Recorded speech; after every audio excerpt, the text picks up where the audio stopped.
have coffee. First time in a long time we had some real coffee, like a proper espresso, and you have a proper Americano with milk. Yeah, just coffee with milk. Puerto Varas, we had a beautiful view here when we got into the park of the volcano. Do you know the name? I think it's Osorno. We're meeting up with a friend that we became really friend with. This friend told us that he or she was going to be here about now. So we hope to meet him and spend some days with him. There you said him. or she. So we're meeting this mystical person, and a few hours we rented an Airbnb with this mystical person for 2 days. Trying to discover Puerto Varas together with him, maybe go on some hikes. I said him again. It's obvious that it's a he. But now we're just first of all sitting here having a coffee, ready to explore Puerto Varas after what I must say was a really nice day in Chile. Yeah? Yeah. Oh, me as well. I'm very agreeing with you. So let's finish up this coffee and find our friend.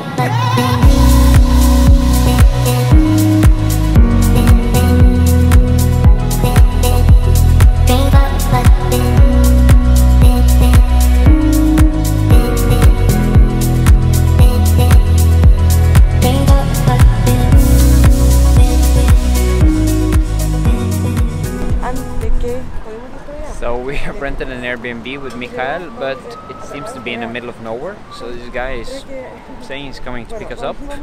It's really strange because we rented like in Puerto Varas. So it's really strange that he has to drive us there with a jeep. So this can be interesting.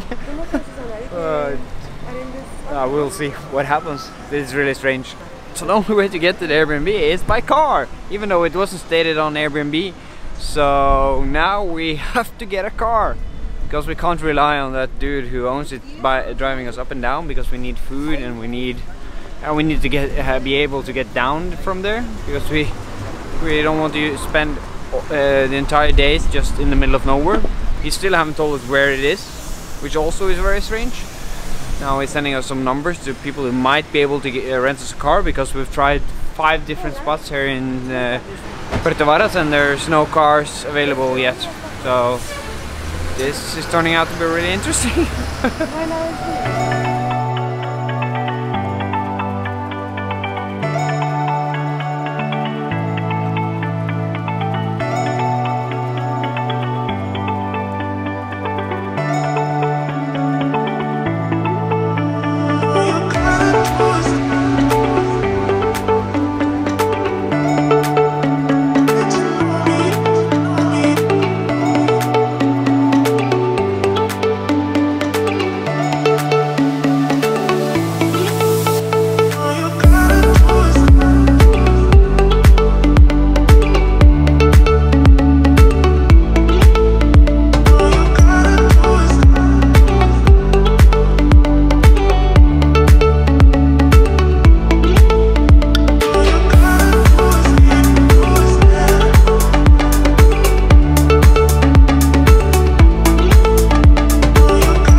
Playground.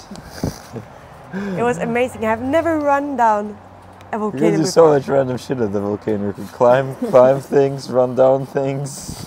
And you were running. You were like kids. You were so cute. You were running and falling and laughing. Like in between each other. So.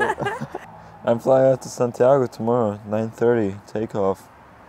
So I have to figure out a way to get to the airport without waking those two up at 6.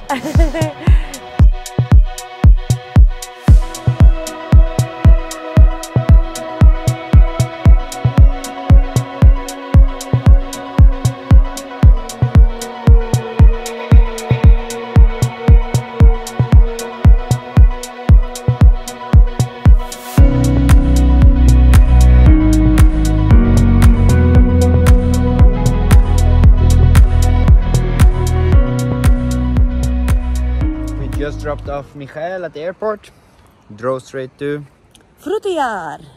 And how is Frutillar? Frutillar is like Frutillar is strange. It's almost like German, and all the houses have this European look, it's because it's an old German what you call colony. Yeah.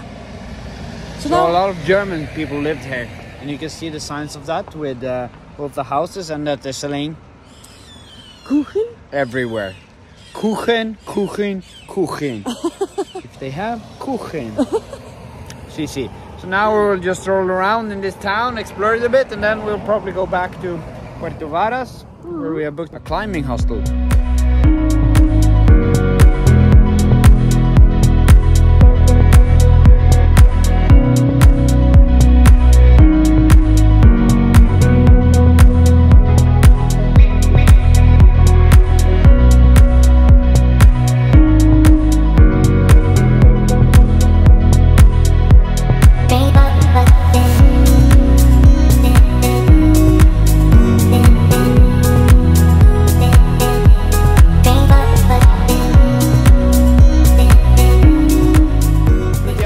Was really nice, right, Sofia? Yeah, Frutillar was awesome. Very nice architecture, but also a very small, I think, town. It looks really, really European. It does, but we were very lucky with the weather, so we had a very nice view of the volcano. Then we went back to Puerto Varas and checked into this really cool hostel with a climbing or bouldering center inside the hostel. Yeah. And we met some nice people. As you can see behind me, we have joined today with Kai from Germany. How are you? Good. Thank you. He's good. And just spending a day exploring Puerto Varas. What's your thoughts so far, Sofia? Well, I think Puerto Varas is quite a lot bigger than Frutillar. It also has this nice architecture and some beaches. But is like Frutillar the same as touristic as Puerto Varas? I'm not sure. We have to walk more downtown, but like from the looks of the stores, it looks really European, at least, because they have brand stores. But now we're heading up to this viewpoint which Kai told us about. But let's go up, have a view of Puerto Varas.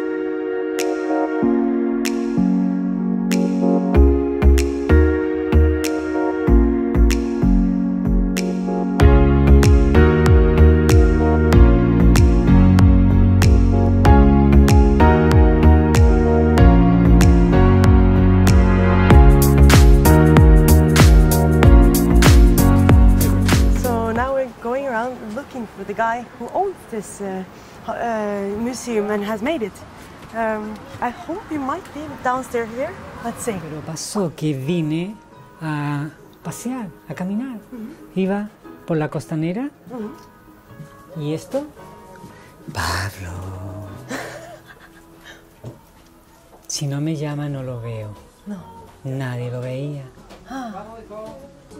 Consulté a la municipalidad, a la oficina de turismo. Al otro día me llama el alcalde de acá y me dice, oye tú, tienes un museo, te damos ese lugar. ¡Wow! ¿Me lo dan? ¡Wow! Para que lo compartas. ¿Qué son las reacciones de la gente cuando entran aquí? ¿Qué dicen? La gente. Ay, no sé, es que son todos distintos. Pero les llama la atención que no hay nadie, que no hay guardia, que no hay vigilancia, pero también están sus recuerdos. Entonces, entre esa mezcla, están fascinados.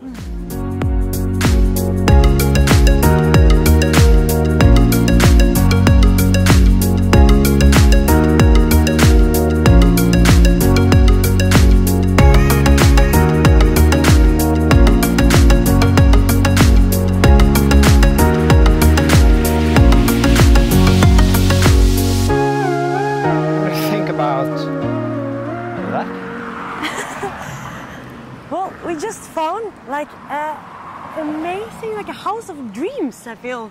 It was magical. It was a labyrinth. You could go everywhere and every room had like different kind of story to tell or vibe. I think that was like my childhood dream to have a house like that. Yeah, it was quite amazing. It was just quite random that we went past. I haven't checked TripAdvisor for this place, but I guess it's quite high up on TripAdvisor. It has to be. It has to be. But it's a free museum it's just a house, with a boat inside and a bird cage. and a classroom and a playing ground and tons of things to see, like a labyrinth. Yeah. We almost got lost at one point. And we also got to speak to the owner, the artist. Yeah, that's quite special with a museum where the artist is still alive. And he has made it and he still makes it. This is also the end for us here in the region of the lakes of Chile. Now we're going with a bus to Valparaiso, staying there for some days. So if anyone is in Valparaiso, wants to meet us or have some tips, comment down below and subscribe, of course. And we'll see you next time. Goodbye.